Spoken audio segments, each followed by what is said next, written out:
हे परम पिता परमेश्वर, तेरा राज जाए, तेरी सर्व जगत में जय जयकार हो, तेरा नाम पवित्र माना जाए। हमारे दिन भर की रोटी हमें दे, हमें परीक्षा में मत डाल। जैसे हम अपने अपराधी के हर अपराधों को क्षमा कर रहे हैं, वैसे तू भी हमारे हर अपराधों को क्षमा कर, हमें हर बुराई से बचाता रहे। आमीन। तुम पृथ्वी के नमक हो। अगर नमक अपना स्वाद खो दे तो वो किस काम का रह जाता है? लोगों के पैरों तले कुचलने का। यानी कि तुम्हारी एकमात्र खूबी है तुम्हारे अच्छे कर्म। जैसे नमक की एकमात्र खूबी है उसका स्वाद। अगर नमक अपना स्वाद खो दे तो वो पैरों तले कुचलने के ही काम आएगा, क्योंकि नमक का और कोई रोल नहीं होता। वैसे ही तुम्हारी एकमात्र खूबी है तुम्हारे अच्छे कर्म। अगर वो ही नहीं रहेंगे तो तुम भी किसी काम के नहीं रह जाओगे, पैरों तले कुचलने योग्य ही रह जाओगे। तुमने सुना होगा, खून का बदला खून, दांत का बदला दांत, हाथ का मतलब हाथ का बदला हाथ। लेकिन मैं तुमसे कहता हूँ कि जो तुम्हारे साथ अच्छा व्यवहार कर रहे हैं, अगर उन्हीं के साथ तुम अच्छा व्यवहार करोगे तो तुम अलग क्या कर रहे हो। जो तुम्हारे साथ गलत कर रहे हैं तुम उनके साथ भी अच्छा व्यवहार करो, उनके लिए भी परमात्मा से प्रार्थना करो। तभी तुम उसके सच्चे भक्त, उसकी सच्ची संतान कहलाओगे और उसे खुश कर पाओगे। क्या तुम में से कोई ऐसा है कि तुम्हारा बच्चा तुमसे रोटी मांगे तो उसे पत्थर दो, मछली मांगे तो सांप दो? तुम दुष्ट प्रवृत्ति के हो, फिर भी तुम अपने बच्चों को अच्छी चीज़ें देना जानते हो, तो तुम्हारा जो परम पिता परमेश्वर स्वर्ग में है, तुम्हारे मांगने पर तुम्हें अच्छी चीज़ें क्यों नहीं देगा? बस मांगने की देर है। मांगो तो तुम्हें मिल जाएगा, खटखटाओ तो तुम्हारे लिए द्वार खुल जाएगा, प्रार्थना करोगे तो परमात्मा तुम्हें उसका जवाब ज़रूर देगा। तुमने सुना होगा कि कसम मत खाना, अगर खाना तो सच्ची कसम खाना या फिर उसे पूरा करना। परंतु मैं तुमसे कहता हूँ कि कसम कभी मत खाना। कोई विश्वास करता है तो ठीक, नहीं करता तो भी ठीक।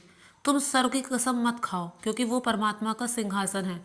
तुम धरती की कसम मत खाओ, क्योंकि वो परमात्मा के पैरों की चौकी है। तुम अपने सर की भी कसम मत खाओ, क्योंकि तुम्हारे अंदर इतनी क्षमता नहीं कि तुम अपने बालों का एक सिरा भी काला या सफ़ेद कर सको, यानी कि अपनी उम्र को कुछ बढ़ा या कम कर सको, यानी कि अपने जीवन का एक भी क्षण बढ़ा अथवा घटा सको। तो कसम क्यों खाते हो?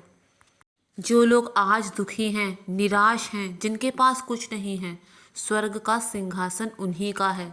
बस उन्हें अपने कर्मों को अच्छा रखना है। कल की चिंता मत करो, हम क्या खाएंगे क्या पहनेंगे। पक्षियों को देखो, क्या परमात्मा उनका पेट नहीं भरता? आग बगीचे में उगे लिली के फूलों को देखो, उनके जैसे वस्त्र तो सम्राट सुलेमान के पास भी नहीं है। चिंता मत करो। कोई तुम्हें 2 मील चलने के लिए बाध्य करे, उसके साथ 4 मील चलो। कोई तुमसे कुछ मांगे तो उसे और बढ़ाकर ही दो, तभी वो परमपिता परमेश्वर तुमसे खुश होगा। पूजा और उपवास के नाम पर ढोंग मत करो।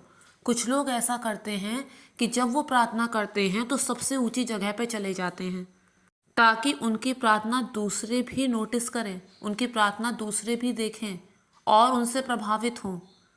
कुछ लोग व्रत ऐसा रखते हैं, अपना मुंह ही ऐसा बना लेते हैं कि उनका व्रत लोगों द्वारा नोटिस हो, लोग देखें। ढिंढोरा पीटते हैं वो लोग। इससे उन्हें परमात्मा से कोई पुरस्कार नहीं मिलेगा। इसलिए जब तुम प्रार्थना करो, जब तुम पूजा करो, तो अपने घर का दरवाज़ा बंद कर लो और गुप्त रूप से परमात्मा की पूजा करो, ताकि वो तुम्हें गुप्त रूप से पुरस्कृत करे। जब तुम उपवास रखो तो अपना मुंह धो, अपने बालों में तेल लगाओ, ताकि खाली वो परमपिता परमेश्वर ही तुम्हारे उपवास को देखे और तुम्हें गुप्त रूप से पुरस्कृत कर दे। उसका ढिंढोरा मत पीटो। आजकल हिंदुओं में भी ऐसा ही होता है। कुछ लोग व्रत रखेंगे, पूरे मोहल्ले को पता चल जाएगा, अरे हमारा तो 9 दिन का व्रत है, हमारा तो 9 दिन का व्रत है, अरे हमारा आज ये वाला व्रत है, हमारा ये निर्जला व्रत है। क्यों?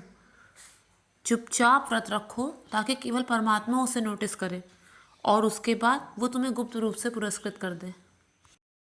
एक जमींदार था, उसने 500 दिनार एक व्यक्ति को दी, और जब उससे वापस मांगा तो उसने कहा कि मेरे पास इतना नहीं है, मैं नहीं दे पाऊंगा, मेरे खाने के लाले पड़े हैं। तो उस जमींदार ने उस पर दया दिखाई और उसकी 500 दिनार माफ़ कर दी। उस व्यक्ति ने किसी और को 250 दिनार उधार दे रखे थे, वो उससे लेने गया। उसने कहा कि मैं बहुत गरीब हूँ, मेरे पास अभी नहीं है, मैं नहीं दे पाऊंगा। लेकिन उसने उसकी बात नहीं सुनी और उसे कोड़ों से मारना शुरू कर दिया। जब पहले जमींदार को ये बात पता चली तो उसने उसे गिरफ्तार कर लिया, कारावास में डाल दिया, कोड़े बरसाए। कहा कि जब मैंने तेरी 500 दिनार माफ कर दी तो ये दया तुझे उसके साथ नहीं दिखानी चाहिए थी, तू उसकी 250 दिनार माफ नहीं कर पाया। परमात्मा भी हमारे साथ यही करेगा। वो कहेगा जब मैंने तुम्हारे इतने अपराधों को क्षमा किया तो तुम दूसरों के छोटे अपराधों को क्षमा क्यों नहीं कर पाए।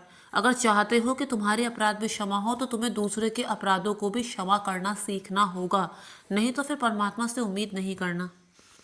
अक्सर लोगों को ऐसा लगता है कि हमने तो ज़िंदगी भर गलत काम ही किए, अब अगर हम परमात्मा के पास जाएंगे, उनसे क्षमा मांगेंगे तो वो हमें भला क्यों क्षमा करेंगे। तो ऐसा नहीं है। ईसा मसीह ने बताया था कि एक बार किसी मालिक के 4 नौकर होते हैं। मालिक कहीं बाहर गया होता है, सबको उसने काम बांटे होते हैं। तीनों नौकर ईमानदार होते हैं, बड़ी ईमानदारी से अपना कर्तव्य करते हैं, लेकिन चौथा जो होता है वो आलसी होता है, पूरा दिन सोता रहता है और वो किसी भी काम पे ध्यान नहीं देता। एक दिन मालिक को अचानक आना होता है, किसी को नहीं पता होता, लेकिन वो जो चौथा नौकर होता है वो सोचता है कि तीनों देखो कितनी ईमानदारी से काम कर रहे हैं, पगार उनको भी उतनी ही मिल रही है, पगार मुझको भी उतनी मिल रही है, ये तो ठीक नहीं है। तो वो फिर अपना काम ईमानदारी से करने लगता है। लेकिन बाकी के 3 नौकर जो होते हैं वो ये सोचते हैं कि हम तो अपना काम बड़ी ईमानदारी से कर रहे हैं, इतनी मेहनत कर रहे हैं, पगार हमको भी उतनी मिल रही है और उसको भी उतनी मिल रही है, तो हम भी भला काम क्यों करें। वो तीनों नौकर आराम करने लगते हैं, सो जाते हैं और तभी अब मालिक अचानक से आता है, उसे चौथा नौकर काम करता हुआ मिलता है। वो चौथे नौकर को पुरस्कृत करता है और बाकी तीनों को दंड देता है। यानी कि परमात्मा के द्वार पे इस बात का कोई महत्व नहीं है कि कौन पहले आया कौन बाद में आया, किसने पहले अच्छा काम किया किसने बाद में अच्छा काम किया। जब भी अपने लिए माफ़ी मांगोगे, जब भी परमात्मा से माफ़ी मांगोगे, परमात्मा तुम्हें क्षमा कर देगा, बीती चीज़ों को बिल्कुल भी मन में नहीं रखेगा। ये बात अपने दिमाग में रखनी चाहिए। एक घटना के अनुसार यीशु को परखने के लिए उनसे जलने वाले लोग एक स्त्री जो गलत काम करती थी उन्हें उसके पास ले गए। वह पूरा जन समुदाय था। उन्होंने कहा कि ये औरत गलत काम करती हुई पाई गई है। हमारा धर्म कहता है कि इसे पत्थरों से तब तक मारा जाए जब तक ये मर ना जाए। तुम्हारे भगवान क्या कहते हैं। ईसा मसीह ने ज़मीन की तरफ देखा और ज़मीन पर कुछ लिखने लगे। उन्होंने कहा कि इससे सबसे पहले पत्थर वो मारे। ज़मीन पर लिखते लिखते ही उन्होंने कहा कि इसे सबसे पहले पत्थर वो मारे जिसने ज़िंदगी में कभी कोई गलत काम ना किया हो।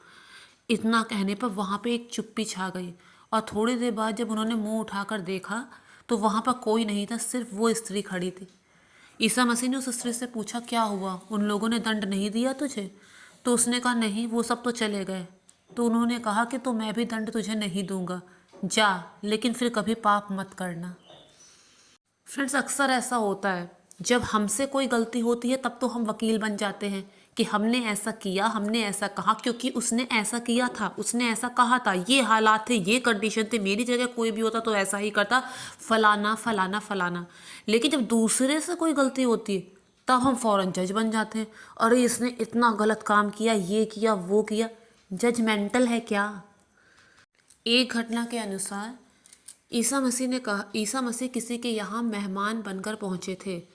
वहाँ पर जो व्यक्ति था उसने उनका सत्कार उस तरह से नहीं किया, लेकिन वहाँ पर एक स्त्री, जब उसे पता चला कि ईसा मसीह आ रहे हैं तो उसे अपने अब तक के किए गलत कामों पे बहुत पश्चाताप हुआ, उसकी आंखों में जल भर आया। वो ईसा मसीह के पास गई, अपने आंसुओं से उनके पैरों को धोया, बालों से पोंछा और उनके बालों पे इत्र लगाया।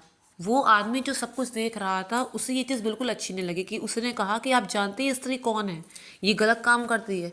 ईसा मसीह ने कहा कि जब मैं तुम्हारे दरवाजे आया तो तुमने मेरा ऐसा सत्कार नहीं किया, और इसने अपने आंसुओं से मेरे पैरों को धोया, बालों से पोंछा, मेरे बालों पे इत्र लगाया। ईश्वर से जो जितना प्रेम करेगा वो उसके उतना नज़दीक जाएगा। ईश्वर से डरो मत, उससे प्रेम करो। एक पिता की 2 संतान होती है।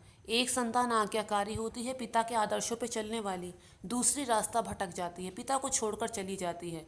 जब उसके बाद पूरी दुनिया उसे धुतकार देती है, उसके पास कुछ नहीं होता, तब वो लौटकर वापस अपने पिता के पास आती है। उसे लगता कि पता नहीं पिता उसे स्वीकार करेगा या नहीं करेगा, लेकिन पिता बहुत खुश होता है। बूढ़ा होने के बावजूद दौड़कर उसे गले लगा लेता है और फिर से सब कुछ पहले जैसा हो जाता है। उसे ऐसा लगता ही नहीं कि वो अपने पिता को कभी छोड़कर गया था। परम पिता परमेश्वर भी हमारा इंतज़ार वैसा ही करता है। कई बार हम भी दूसरे बेटे की तरह भटक जाते हैं, लेकिन वो वो हमेशा हमारा इंतज़ार वैसे ही करता रहता है, और जब भी हम उसके पास जाएंगे, अपने अपराधों की क्षमा मांगते हुए उसके पास जाएंगे, तो वो हमें वैसे ही गले लगा लेगा। ऐसा ईसा मसीह का कथन था। अगर किसी को हम गलत निगाह से देखते हैं अगर किसी को हम गलत निगाह से देखते हैं तो हम गलत काम कर चुके। अगर एक आंख हमारी हमसे गलत काम कराए तो उस आंख को निकाल कर फेंक दो। पूरा शरीर नरक की आग में झुलसने तो यही अच्छा है कि हमारी एक आंख चली जाए। अगर हमारा एक हाथ हमसे गलत काम करवाए तो उस हाथ को काट के फेंक दो। पूरा शरीर नरक की आग में झुलसे तो उससे तो अच्छा यही है कि हमारा एक हाथ ही चला जाए। कोई भी दिया जला के तखत के नीचे नहीं रखता, यानी कि हमारे जो अच्छे कर्म होते हैं वो अंधेरे में उजाले की तरह होते हैं। वो इस तरह से प्रकाशित होंगे कि पूरा जगत उससे प्रकाशवान हो जाएगा। हमारे अच्छे कर्म दूर दूर तक अपनी ख्याति फैलाएंगे, अपनी कीर्ति फैलाएंगे, अगर हम अच्छा काम करते हैं तो। एक बुढ़िया ने दान में सिर्फ 2 ही रुपए दिए। इस पर ईसा मसीह ने उन लोगों को जो उस बुढ़िया पर हंस रहे थे उनसे कहा कि अपनी इतनी बड़ी आमदनी से खाली ढेला पर देने वाले लोगों, ये बुढ़िया अपनी आधी कमाई दान में दे रही है। इसका दान उन सब लोगों से बड़ा है, तुम सब लोगों से बड़ा है। तो फ्रेंड्स, ये ईसा मसीह की कुछ बातें थी जो मुझे अब तक याद रह गई। मैंने बहुत पहले कहीं पढ़ी थी तो वो मैंने आपके साथ डिस्कस की। कोई भी धर्म बुरा नहीं होता, हर धर्म का सम्मान करना चाहिए, यही मेरा विचार।